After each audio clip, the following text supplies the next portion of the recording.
Magandang gabi sa inyong lahat, mga taga-subaybay ng Pinoy Mystery Horror. Ako si Tito Val at handa na ba kayo para sa isang nakakatakot na kwento? Halinang makinig at ihanda ang inyong sarili sa isang gabing puno ng kababalaghan. Tawagin niyo na lang akong Cecil at ito ang aking kwento. Noong mga unang taon ng dekada 90s, isang maliit na baryo sa Iloilo, may isang nightclub na hindi ko na lang papangalanan. Isa itong sikat na nightclub dahil sa mga magagaling na performers at misteryoso nitong ambience. Subalit sa likod ng kasikatan, may isa itong masalimuot na lihim na tahimik na dumadaloy sa likod ng madilim nitong pader.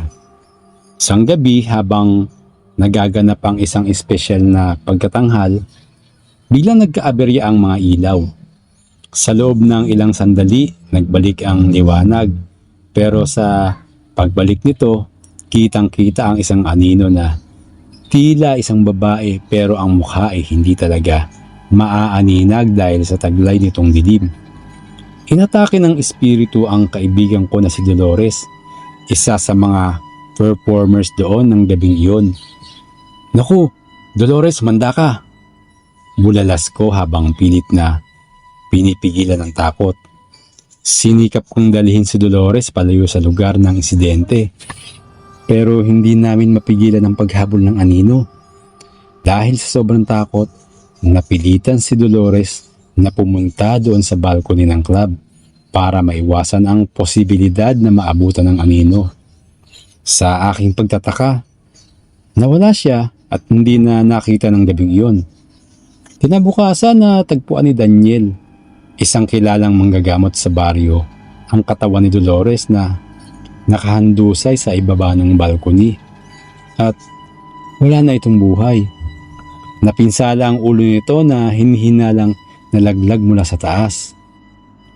"Ano kaya ang nangyari dito?" Bulalas niya at agad na nag-report sa lokal na otoridad para imbestigahan ang insidente. Labis talaga akong nalungkot sa pangyayari dahil matagal ko na siyang kasama at matalik ko pang kaibigan. Dahil sa kakaibang pangyayari, ipinadala ng kapulisan si Inspector Andres at nagboluntaryo naman si Daniel upang imbestigahan ang nightclub. Sinamahan nila ako kasama si Mark na waiter doon sa club at dinala kami sa lugar ng insidente.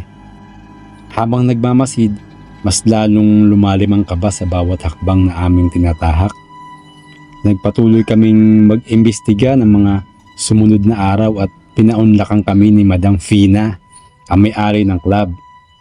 Habang naglalakad ako sa basement, biglang hinatak ako ng hindi nakikita pero mabigat na puwersa pababa sa lupa. At dahil dito, hirap akong huminga. "Dalian natin! Kailangan nating makaalis dito!" sabi ko habang pilit na lumalaban sa higpit ng hawak ng anino. Nang muli ako makakuha ng lakas at nagawang makawala sa hawak ng anino, ay tumakbo kami palabas ng gusali.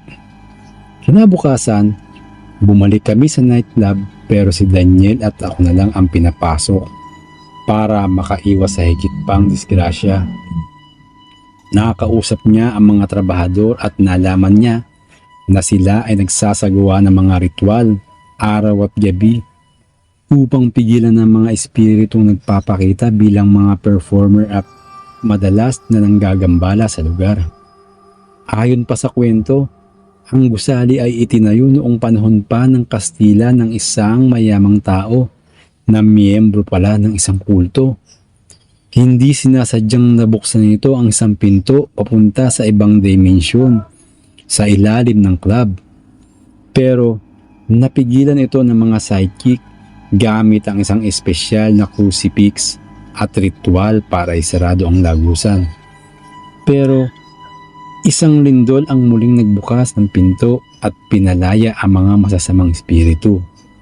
Habang nagsasagawa ng ritual si Daniel, biglang inatake siya ng espiritu na agad na nagdala sa kanya sa basement na tambakan ng mga sirang kagamitan ng club. Hindi ko na alintana ang panganib at sinubukang tulungan si Daniel sa pamamagitan ng paggamit ng holy water laban sa mga espiritu. Pinilit kong ihagis ang crucifix sa kanya na nagbigay daan upang maalis ang espiritu mula sa katawan ni Daniel. Sa tulong ng mga tauhan ng club, nagawang makaligtas ni Daniel sa pag-atake ng mga masamang espiritu. Pero habang ito ay nangyayari, hindi nila alam na si Daniel ay naposes ng isa sa mga espiritu. Lumipas ang mga araw na pansamantala munang isinara ang nightclub. Umalat ang balita na pumanaw na ang isang lalaking nagngangalan Daniel dahil sa pagsanib ng masamang espiritu, kung saan tumalon ito sa isang gusali at agad na binawian ng buhay. Naging dahilan iyon upang ang nightclub ay tuluyan ng isara. Marahil natakot ang may-ari sa mga susunod pang kababalaghan na ihahasik ng mga espiritu na nakalaya sa loob ng gusali. Ilang panahon ang lumipas, ang gusali ay ipinagbili na ni Madam Fina at ginawa na lamang na paupahan para maging parking lot ng mga pribadong sasakyan. Simula noon, wala namang napabalitang kababalaghan na nangyari sa lugar. Sa kasalukuyan, pumanaw na din ang may-ari ng lupa na si Madam Fina dahil sa katandaan.